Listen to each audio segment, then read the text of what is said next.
Hey everyone, today we're going to be talking about Bitcoin and where I think she's going, unfortunately. So hopefully you guys were able to catch this sell signal down here a couple days ago as Bitcoin was breaking down out of this overall trend line. If you guys missed it, it's okay. You might be in for a little bit of a pickle here, but let's talk about where Bitcoin is going and how much further it's going to go down. But when you guys can start buying up some crypto again to help balance out some of those potential losses if you did not sell on that actual breakdown, okay? I just put up some Fibonacci lines for us so we can see where our next level is. At the moment, we still have a little bit of a safety net. We have about 5.5 hours until crypto is the crypto day candle closes here. We want it to close above this 57,769 level right here. That's what we want it to close above. If it manages to hold right there, we have a chance of bouncing up above this Fibonacci level, maybe coming back up here to at least $60,000, then bouncing around with a chance of having a double bottom and then moving up. So that's the bullish way we can move forward here.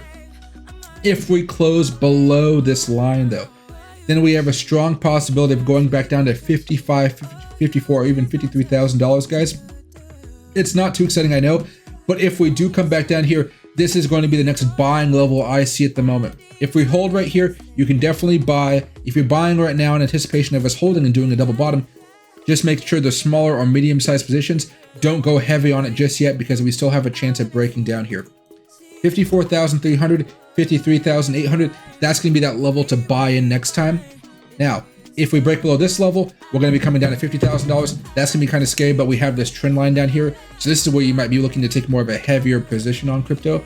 But for now, this is what's happening. Unfortunately, it looks pretty bad at the moment.